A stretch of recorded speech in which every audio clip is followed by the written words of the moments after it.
بسم اللہ الرحمن الرحیم۔ السلام علیکم ورحمۃ اللہ وبرکاتہ۔ عزیز طلبہ، امید ہے کہ سب خیر وعافیت سے ہوں گے۔ دی اسمارٹ اسکول سسٹم نے آپ کے لیے آن لائن تعلیم کا، گھر بیٹھے تعلیم کا سلسلہ شروع کیا ہوا ہے۔ آپ کو گھر بیٹھے ہوئے تعلیم کی سہولت میسر کی ہے۔ امید ہے کہ آپ اس سے بھرپور استفادہ کریں گے، اس سے بھرپور فائدہ اٹھائیں گے، اور جو پچھلا 1.5 ماہ آپ فارغ رہے ہیں یا جو اس پریشانی میں رہے ہیں کہ ہمارے پیپرز ہوں گے یا نہیں ہوں گے، تو امید ہے اب آپ اس جو پریشانی سے باہر نکلنے کی کوشش کریں گے۔ اب وہ آپ کے لیے پریشانی ہونی بھی نہیں چاہیے، کیونکہ انسان جب کسی چیز کو سر پر لے لیتا ہے، کسی چیز کو پریشانی بنا لیتا ہے، تو پھر وہ مسلسل اس کو پریشان کرتی رہتی ہے اور انسان کی سوچنے سمجھنے کی صلاحیت کو جو متاثر کرتی ہے۔ تو اس لیے آپ نے اس کو پریشانی نہیں لینا، اور اللہ تعالیٰ سے اپنی کامیابی کے لیے، اپنی محنت کے ثمر کے لیے زیادہ سے زیادہ دعائیں کیجیے۔ رمضان المبارک ہے اور پھر اوپر سے جمعۃ المبارک ہے، تو اس لیے اللہ تعالیٰ سے زیادہ دعائیں کیجیے۔ آج ہم اپنے مطالعہ پاکستان کے آغاز کرتے ہیں، مطالعہ پاکستان کا سبق شروع کرتے ہیں۔ تو سبق شروع کرنے سے پہلے، پڑھنے سے پہلے ہم کتاب کا تعارف دیکھتے ہیں کہ اس کتاب میں کیا کچھ موجود ہے۔ پچھلے 9th میں، نہم میں آپ کے 5 ابواب تھے، اور دہم میں بھی 5 ابواب پر، دہم کی کتاب 5 ابواب پر مشتمل ہے۔ تو آج ہم دیکھتے ہیں کہ وہ جو ابواب ہیں ان کی تقسیم کیا ہے اور ان میں کیا کچھ بیان ہونا ہے۔ تو سب سے پہلا باب ہے تاریخ پاکستان، حصہ دوم، کہ پہلا حصہ جو ہے وہ مختصر سی تاریخ پاکستان بننے سے قبل کے حالات اور پاکستان بننے کے بعد 1971 تک کے جو حالات تھے وہ ہم پڑھ چکے تھے، کہ 1971 تک کے کی تاریخ میں پاکستان میں کیا گزرا۔ اب جو دہم میں یہ 1971 سے آگے کی تاریخ موجود ہے۔ 1971 سے لے کر اب تک کی جو تاریخ ہے وہ اس باب میں شامل ہے، کہ پاکستان کی اس تاریخ کے دوران کون کون سی حکومتیں آئیں اور کن کن اشخاص نے حکومتیں سنبھالی، انہوں نے کیا پالیسیاں بنائیں۔ یہ تمام باتیں جو باب نمبر 1 میں جو موجود ہے۔ اس کے بعد باب نمبر 2 ہے پاکستان کے خارجہ تعلقات۔ خارجہ تعلقات وہ ہوتے ہیں جو ایک ملک دوسرے ممالک کے ساتھ استوار کرتا ہے، دوسرے ممالک کے ساتھ قائم کرتا ہے۔ تو پاکستان کے خارجہ تعلقات کی نوعیت کیا ہے، اور پاکستان کے جو خارجہ تعلقات ہیں، دوسرے ممالک کے ساتھ جو تعلقات ہیں، وہ کس نوعیت کے ہیں، اور کس ملک کے ساتھ پاکستان کے تعلقات کی نوعیت کیا ہے، یہ تمام جو باتیں ہیں یہ ہمیں باب نمبر 2 میں سیکھنے کو ملیں گی۔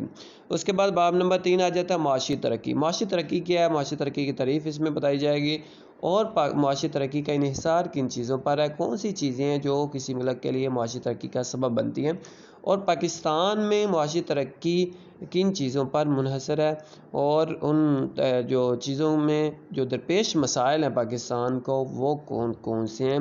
تو یہ تمام جو باتیں ہیں یہ ہمیں باب نمبر 3 میں سیکھنے کو ملے گی۔ اس کے بعد باب نمبر 4 آ جاتا ہے آبادی معاشرہ اور پاکستان کی ثقافت، کہ پاکستان میں آبادی کا تناسب کیا ہے، اور مرد و خواتین کی جو آبادی ہے وہ کس تناسب سے ہے، اور معاشرہ، پاکستانی معاشرہ کس طرح کا ہے، کس نوعیت کا ہے، کس قسم کا ہے، اور پاکستان کی جو ثقافت ہے وہ کیسی ثقافت ہے، کیا وہ اسلامی ثقافت ہے یا کوئی دوسری ثقافت ہے۔ تو یہ تمام جو باتیں ہیں آبادی معاشرے اور ثقافت کے متعلق یہ باب نمبر 4 میں ہمیں سیکھنے کو ملیں گی۔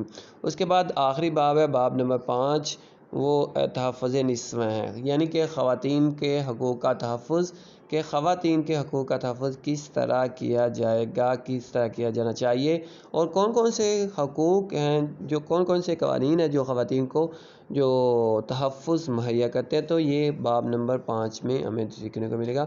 تو عزیز طلبہ، یہ تھا ہمارے آج کے یہ کتاب کے جو باب ہیں ان کا تعارف، کہ کون سے باب میں کیا کچھ بیان ہونا ہے۔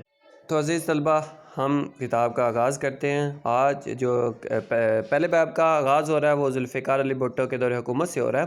تو ذوالفقار علی بھٹو کا جو دور حکومت ہے وہ 20 دسمبر 1971 سے لے کر 5 جولائی 1977 تک محیط ہے۔ اس طرح عرصہ انہوں نے پاکستان پر حکومت کی، اور آئیے ہم اس کا آغاز کرتے ہیں۔ ذوالفقار علی بھٹو نے 20 دسمبر 1971 کو صدر پاکستان اور چیف مارشل لاء ایڈمنسٹریٹر کا عہدہ سنبھالا کہ چیف مارشل لاء ایڈمنسٹریٹر جو ہوتا ہے جب فوج کی حکومت ہوتی ہے، فوج جو سویلین حکومت کو برطرف کر کے خود سنبھال لیتی ہے، تو اس وقت مارشل لاء لگایا جاتا ہے۔ تمام جو اداروں کے انتظام ہوتا ہے وہ فوج سنبھال لیتی ہے۔ لیکن بھٹو ملک میں پہلے civilian chief marshal law administrator تھے کہ یہ پہلے جو سویلین ہیں یہ پہلے فوج سے ہٹ کر شخص تھے جنہوں نے جو مارشل لاء ایڈمنسٹریٹر بنے تھے۔ قوم میں ایک نئی روح پیدا کرنے، مشکل حالات کا مقابلہ کرنے اور عوام کو اپنی پالیسیوں سے روشناس کرانے کے لیے انہوں نے اپنی پہلی تقریر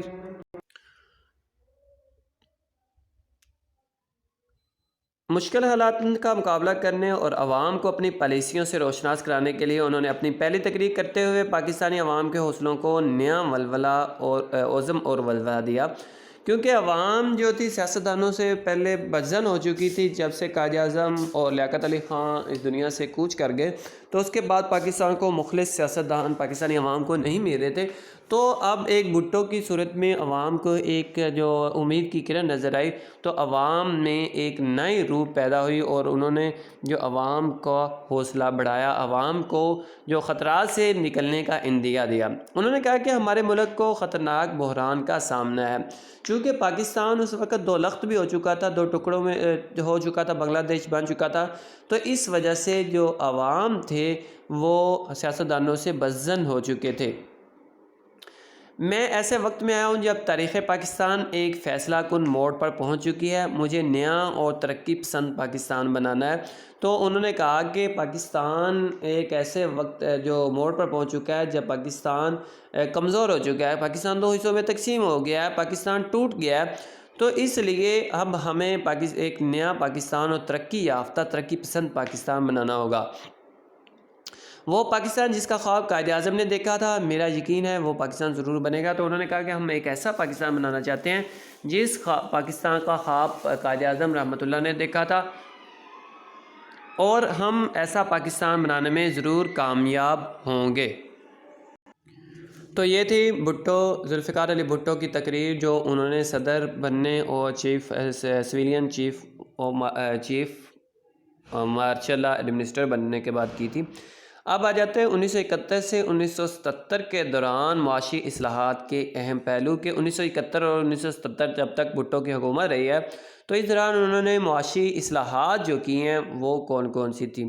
ان میں سب سے پہلے جو ہے وہ صنعتوں کو قومی تحویل میں لینا ہے، کہ جو صنعتیں تھیں، جو کارخانے تھے وہ پرائیویٹ تھے، لیکن بھٹو حکومت نے یہ سوچا کہ یہ جو صنعتیں ہیں ان کو قومی تحویل میں لیا جائے تاکہ اس سے حاصل ہونے والی آمدنی کو ملک کی ترقی کے لیے خرچ کیا جائے۔ تو اس وجہ سے جتنی بھی صنعتیں تھیں ان کو قومی تحویل میں لے لیا گیا، ان کو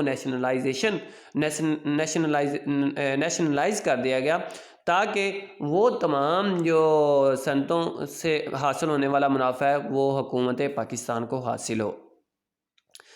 1971 تک ملک کے 60% صنعتی اثاثے اور 80% انشورنس کا کاروبار صرف 22 خاندانوں کی ملکیت تھا، کہ جو 60% صنعتی کاروبار تھا وہ، اور اس کے علاوہ 80% انشورنس کا جو کاروبار تھا وہ صرف چند یعنی کہ 22 خاندانوں کی ملکیت تھا، کہ پورے ملک پر یہ 22 خاندان جو تھے وہ قابض تھے۔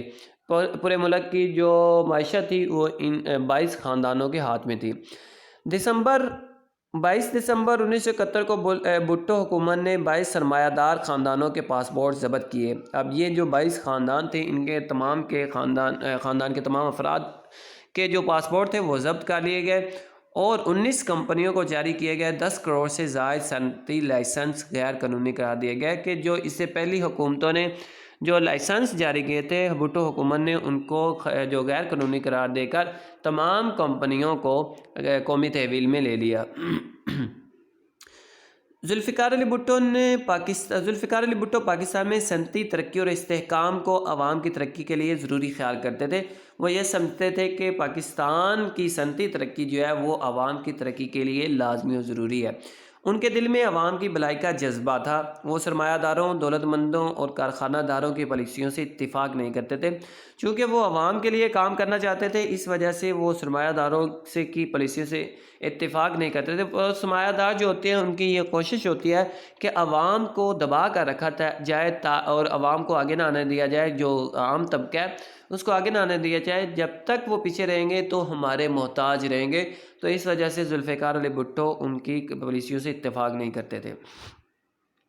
عوام کو ان کی ناانصافی سے نجات دلانے کے لیے ذوالفقار علی بھٹو نے 2 جنوری 1972 کو ایک آرڈیننس جاری کیا، جس کے تحت 10 بڑی صنعتوں کو سرکاری کنٹرول میں لینے کا اعلان کیا۔ اب چونکہ عوام جو تھے وہ پس رہے تھے، ظلم کی چکی میں پس رہے تھے، جو کارخانہ دار اور سرمایہ دار تھے ان پر ظلم کر رہے تھے، ان کے حقوق مارے تھے، تو اس وجہ سے 10 جو بڑی صنعتیں تھیں ان کو سرکاری تحویل میں لینے کا اعلان کیا گیا۔